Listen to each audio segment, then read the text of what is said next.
Hi everyone, ito ngayong sa araw na ito guys, April 20. Yan, late upload na ito. Ayan, maghuhukas kami ng lalaw ni nanay, yung it means death anniversary niya guys. So, ipag-pray namin siya. Ayan. So, dito lang guys sa simbahan sa aming baryo. Yan, sa chapel, yung dito namin ginanap. Yan. Pwede rin yan sa bahay, kaso dito lang namin ginanap sa simbahan. Ayan guys, maraming salamat sa inyong pagkinig, sa suporta. Ikaw ay araw-araw sa madalangis tulukan na may karunun.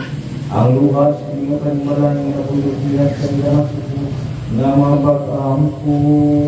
Ako yung pagkatibutan mo sa pagpahuway, wala katapusan. Ang imo alangkad na sinulekta masayos maganakin.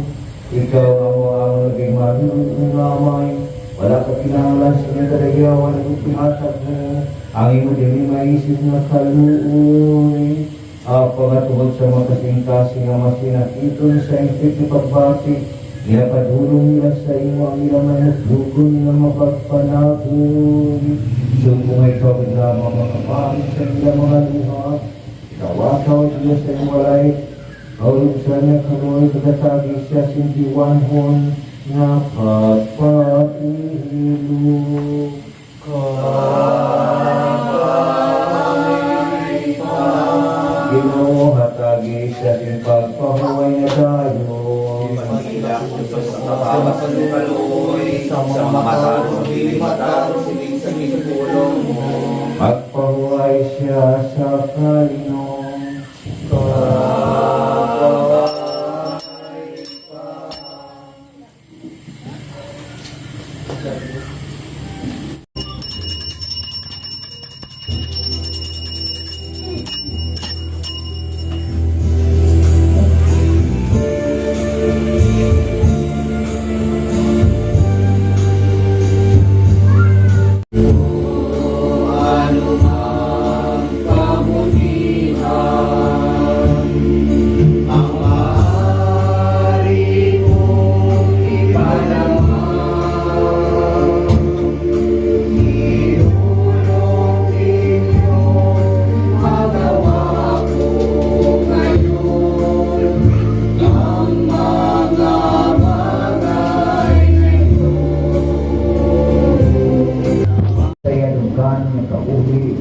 nagiginghatag para sa kamalay, para sa iya Diyos, o para sa iya funksyon. Sa pagtugyan sa iya sa nilugmang pagpakamaayo, pagkaluos ang Diyos, ay sa agang pagpag-upod sa iya na isdan ng panimalay. Pamatingin ninyo mga kauturan ang pagsalig sa mayigmaan natin na Diyos, na nagsiling, hindi ka mo magkalisod subos na wala siyang paglaong, kaya ang ginawa mo ang pagkabanhaw pag ang kabuhi. So paagi sa iya wala itupong nakaluoy, iyabanhawan ang mga minatay, katagan sila sa kabuhi na dahil. Pagutulungan pa, o pag-uhaw pa, ang agaw din na magsilat sa ilang sa pagkasikla sa ilig, kaya kordero sa Diyos, mga tuti sa ilang sa tuburan na naghahatag sa kabuhi. Kantahon. Ginatalanan niya ang tiyon sa pagkatao, pag ang tiyon sa pagkamatay. Ang tiyon sa pagdanon, pag ang tiyon sa pagkawit. Ang tiyon sa pagpatay, pag ang tiyon sa pagbulok. Ang tiyon sa pagbuba, pag ang tiyon sa pagpatulog. Ginatalanan niya ang tiyon sa pagpamasubo, pag ang tiyon sa pagpangalipay. Ang tiyon sa paglalaw, pag ang tiyon sa pagpamao. Ang tiyon sa pagkilawasay, pag ang tiyon na wala sa pagkilawasay. Ang tiyon sa paghalukanay, pag ang tiyon na wala sa paghalukanay. Pinatalanan niya ang tiyon sa pagpahinga, pag ang tiyon sa pagbulang. Ang tiyon sa pagkago, pagkinaway, pag ang tiyon sa pagkilaya. Ano bala ang kapuwa sa tao sa tanan niya mapapakabudlay? Nahibalan ko ang kapalaran na ginhatag sa ako sa Diyos.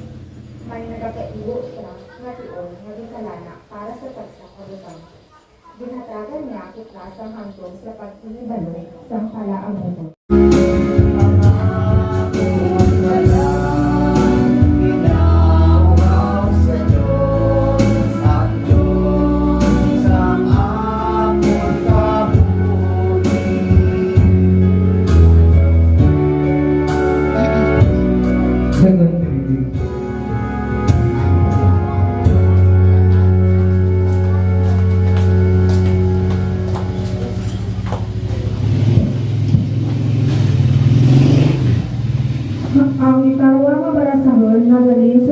ni San Pablo sa mga taga-Roma, Kapitulo 6, versikulo 3 hasta 9 nga nagkakaon.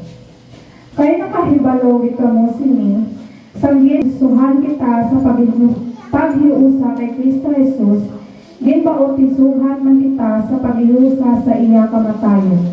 Gani, sa aton pagpabautiso, kinlubong kita upod sa iya.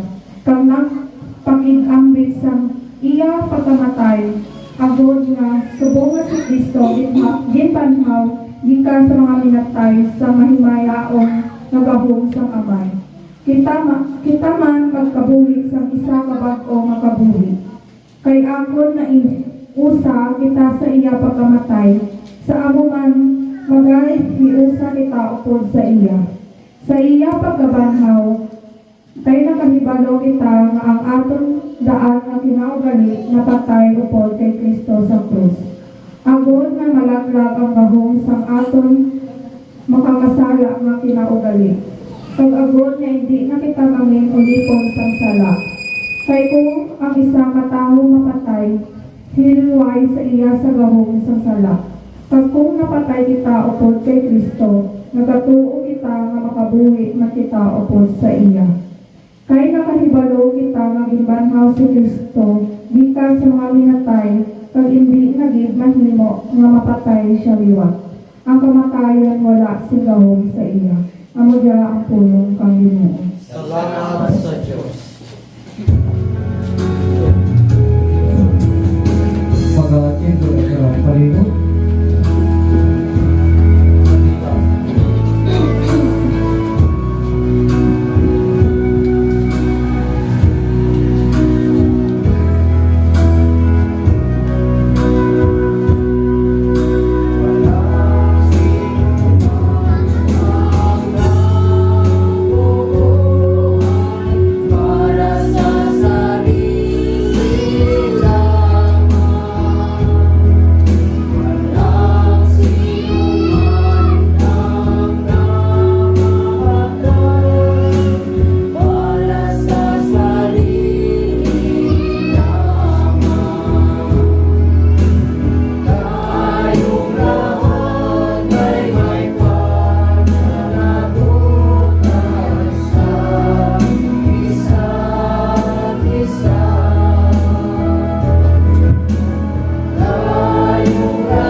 Maganyaraman sa Ang iyo. Balangay Ebanghelyo sa ating Ginoo sa Kristo, tuno kay San Juan sa Kapitulo 5, nga nag-umpisa sa versikulo 24 to 29. Himaya sa iyo, Ginoong Jesucristo. Yeso Kristo.